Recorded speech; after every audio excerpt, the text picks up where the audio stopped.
আসসালামু আলাইকুম রহমতুল্লাহি ওবরাকাতুহু। প্রিয় দর্শক, কেমন আছেন? আশা করি সবাই ভালো আছেন। বাংলাদেশের নির্বাচনীয় প্রচারণা কোন দিকে যাচ্ছে, কে কার সাথে জোট করবে, কার সাথে কে গেলে কার ভালো হবে, কার সাথে গেলে অনেকেই নারাজ হবে। প্রিয় দর্শক, জামাতের সাথে এনসিবির ঐক্যর একটি আলোচনা শুরু হয়েছিল।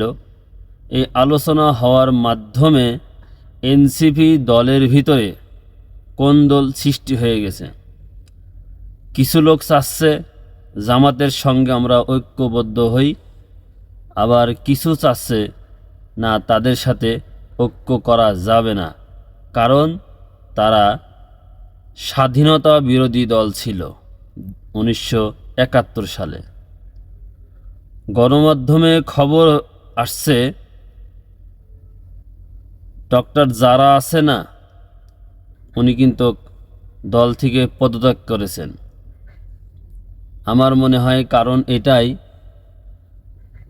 এনসিবি জামাতের সাথে ঐক্যর কথাবার্তা চলছে, এই জন্য মনে হয় তারা পদত্যাগ করেছে। এনসিবির আরও 30 জন নেতা পদত্যাগ করার গুঞ্জন উঠেছে। এরা তাহলে এদের ভিতরেই একদল চাচ্ছে, এনসিবি চাচ্ছে জামাতের সাথে ঐক্য করে নির্বাচন করা। এদের মধ্যেই আবার কিছু মনে হয় চাচ্ছে বিএনপির সাথে যোগদান করা। বাংলাদেশের নির্বাচনের অবস্থা কি হবে বলা যাচ্ছে না। কে কার সাথে জোট করবে আর কে কার সাথে জোট করবে না, এটা এখন বলা অনেকটাই মুশকিল। এই এনসিবির ভিতরে কিছু ইসলাম বিদ্বেষী লোক আছে বটে। আপনার কি মনে হয়? তারা কিন্তু চাচ্ছে না এই 8 দলের সাথে ঐক্য করে নির্বাচন করতে। তারা মনে করছে ইসলামী দলের সাথে যদি ঐক্য করে নির্বাচন করি আর ইসলামী দল যদি ক্ষমতায় আসে, আমাদের অবস্থা মনে হয় আর ভালো থাকবে না। তাসনিম যারা ফেসবুকের মাধ্যমে সে পদত্যাগ করেছে এই ঘোষণা দিয়েছেন।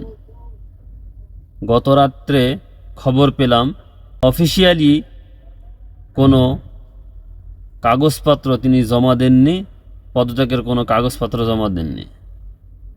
দেখা যাক নির্বাচন কোন দিকে যায়, লাস্ট পর্যন্ত বোঝা যাবে কে কার সাথে নির্বাচন করে।